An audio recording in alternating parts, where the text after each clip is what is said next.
The 9,397th meeting of the Security Council is called to order.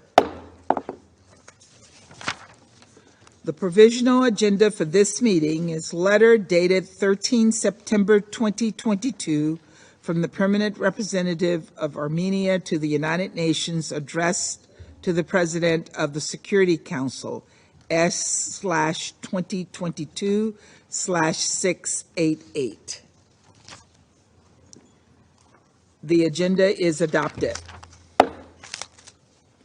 In accordance with Rule 37 of the Council's Provisional Rules of Procedure, I invite the representatives of Armenia, Azerbaijan, and Turkey to participate in this meeting.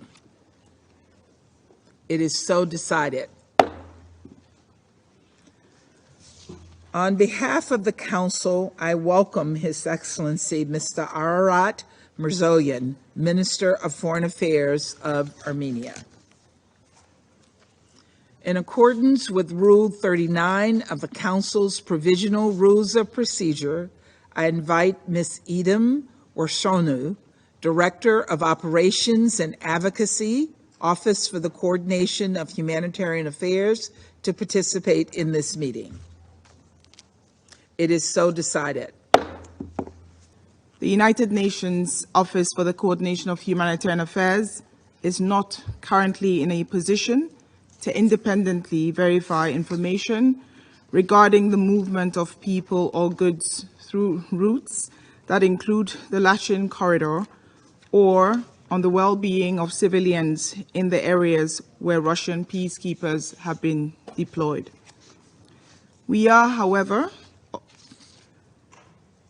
aware of ongoing reports on these issues, including around shortages of food and medicines and disruption to energy supplies that are required to maintain critical infrastructure and services such as health and water facilities.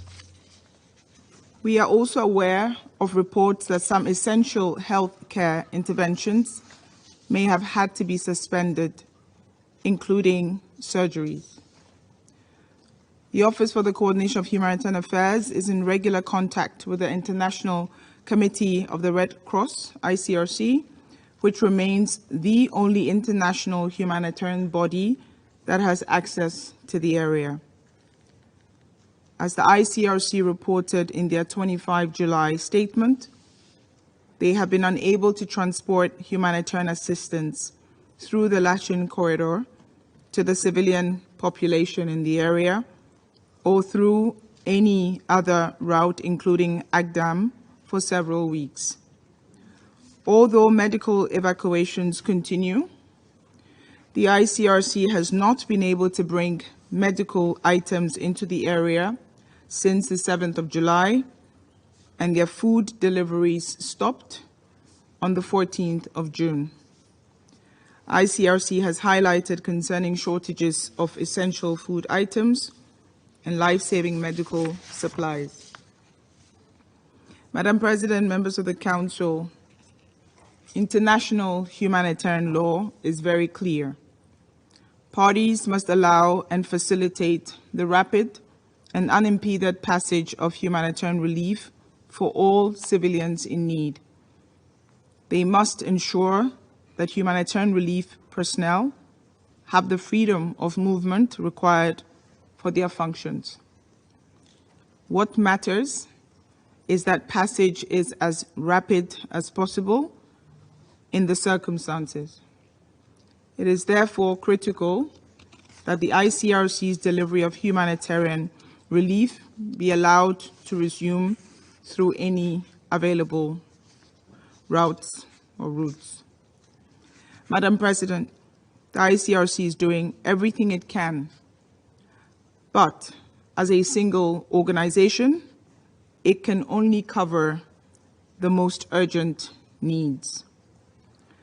Other impartial humanitarian relief must also be allowed to reach civilians who need it, and a sustainable solution for safe and regular transit of people and goods must be found. Here I would reference the United Nations Secretary General's statement on the 2nd of August, in which he expressed particular concern about reports of the deteriorating humanitarian situation on the ground and called for urgent steps to facilitate access. It is incumbent on the parties not to impede or politicize any principled humanitarian effort. Responding to humanitarian needs is not an act of legitimization or recognition. It does not take sides, and it does not yield to political influence. OCHA will continue to engage with parties on humanitarian access to meet the essential needs of civilians in these areas, in the area. The United Nations country teams in both Armenia and Azerbaijan also maintain open channels with the authorities in those countries and stand fully ready to do everything they can to ensure a response to humanitarian needs. I thank you.